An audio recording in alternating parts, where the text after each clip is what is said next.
Hey guys, today we will be reading about adjectives by Anne Heinrichs. What is an adjective? Do you have a noisy dog on your block? Is your desk squeaky? What is the longest book you've ever read?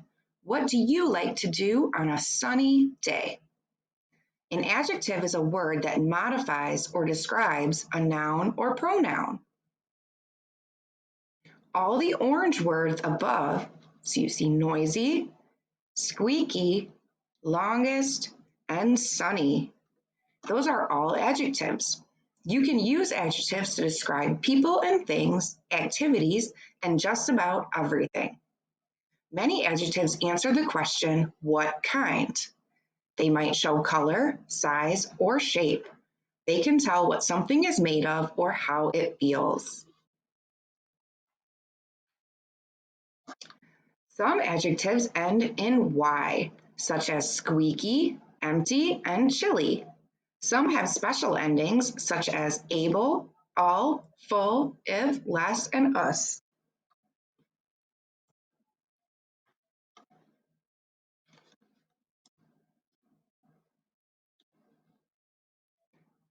Examples are lovable, logical, careful, attractive, careless, and dangerous. Other adjectives end with ed or ing, such as wilted and blooming.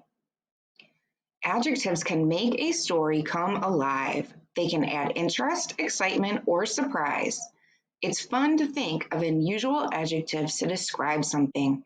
These examples show you can make more than one choice. So for scary, the example they have is spooky, creepy, or hair-raising. For loud, they have blaring, screeching, and shrill. For big, huge, enormous, gigantic. Chapter 2, Predicate Adjectives. Where is the adjective? Its usual place is right before the word it describes. However, an adjective can also come after a linking verb. An adjective in this position is called a predicate adjective. Like other adjectives, it describes a noun or pronoun. It answers the question, what is it like?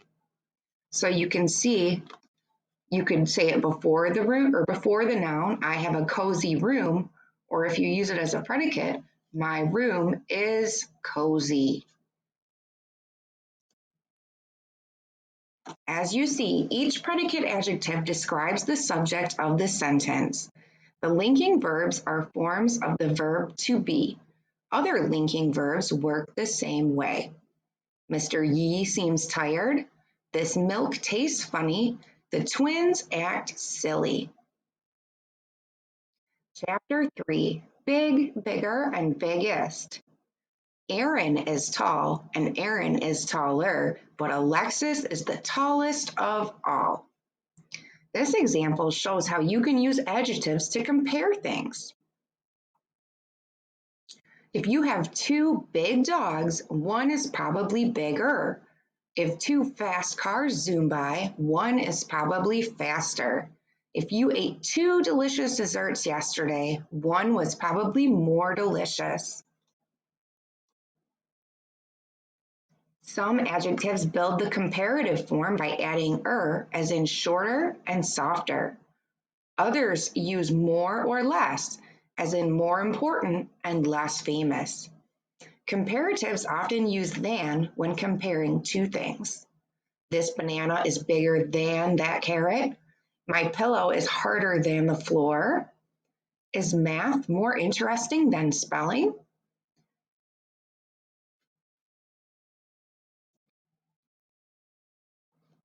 Of all of your pencils, one is the sharpest. Think about your socks. Which pair is the most colorful? Do you like scary stories? Which one is the scariest of all?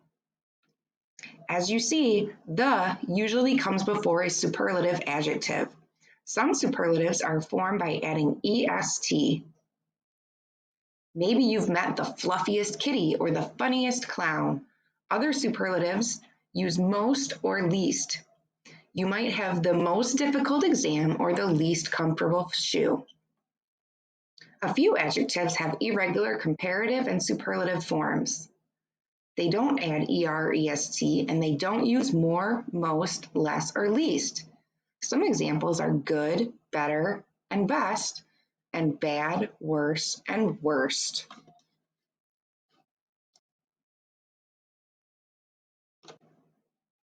All right, Chapter 4, Fewer kids, less fun. There are lots of other ways to compare things, but watch out, some of them are very tricky. What if two things are not different? Can you still compare them? Yes, just use as. So an example would be Julian is as smart as Allie. You can use as to compare things that are different too. Just include not. My cat is not as scary as your dog. Now get ready to strain your brain. We're going to compare quantities. We'll use the adjectives more, less, much, little, fewer, many, and few.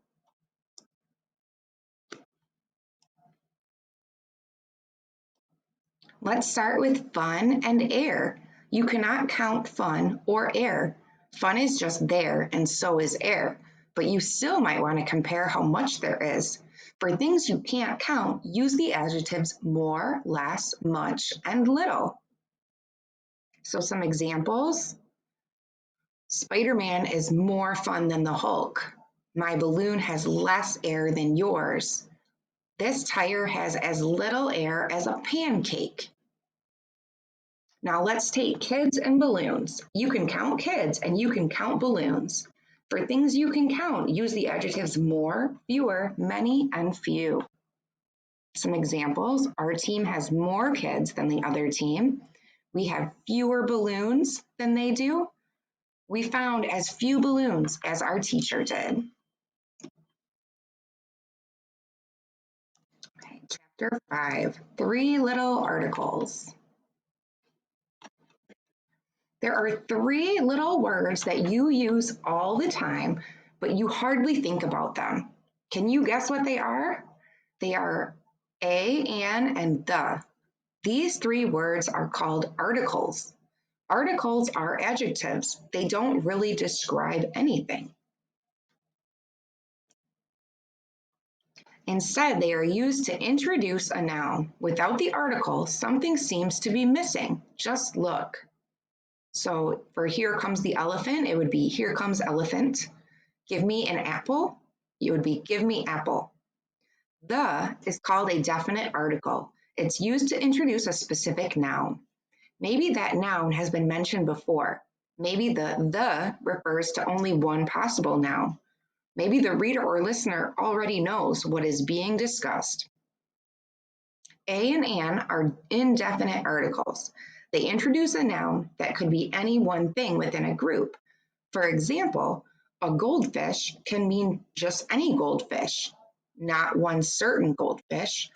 How do you know whether to use a or an? Use a before a word beginning with a consonant or a consonant sound. Use an before a word beginning with a vowel or a vowel sound. Suppose you went to the zoo. There you might see a kangaroo, a monkey, or a yak. Maybe you'd see an alligator, an elephant, an iguana, or an ostrich. You might even see an upside-down sloth. Chapter 6, Nouns that act like adjectives. Sometimes a noun acts like an adjective. It describes another noun. Like many adjectives, it answers the question which one or what kind. Here are some examples. The family car is in the shop right now. This is my favorite computer game. 10 o'clock is story hour. Someone left the porch light on. Proper nouns can be changed into adjectives too. Then they're called proper adjectives. Like proper nouns, these adjectives begin with a capital letter. So some examples, the class put on a Hispanic festival. I love Vietnamese food. Maya Angelo Maya Angelou is an African American poet. Where's that Harry Potter book? Let's watch the New York Giants play football. Chapter 7, Whose is it? There's another way nouns can act like adjectives. They can show who owns something. When nouns are used to show ownership, they become possessive adjectives. They're sometimes called possessive nouns. However, like in all adjectives, they tell something about a noun. You can often spot a possessive adjective right away. It has an apostrophe. To turn most singular nouns into possessive adjectives, just add an apostrophe plus s. So the song of the bird would be the bird's song. The hideout of Anna would be Anna's hideout. The orders of the boss would be the boss's orders.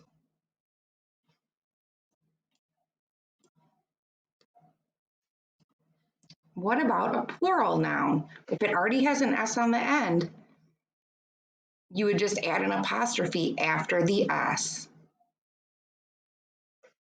A few plural nouns do not end with S. In that case, you create the possessive by adding apostrophe S. So some examples would be children's, women's, and men's. Sometimes you use a possessive word as a short way to say something. I'm going to the doctor's, I'm going to Jason's, or I attend St. John's. What if something has more than one owner? Then only the last owner gets the apostrophe plus S. Ben and Jerry's ice cream, Mom and Dad's car. Chapter 8, Pronouns that act like adjectives. Suppose everyone brought a frog to school, then all the frogs were put in one big cage. How could you point out which frog is whose? You might use pronouns that act like adjectives. Some examples, that's my frog, that's her frog, that's your frog. All the orange words above are pronouns showing who owns which frog. When pronouns are used to show ownership, they become possessive adjectives. They're sometimes called possessive pronouns. However, they're all acting like adjectives. Like all adjectives, they describe a noun. So some examples, whose computer is this? The monkey curled its tail up. Your hamster is under the couch. Their window broke. All right, we are going to stop there.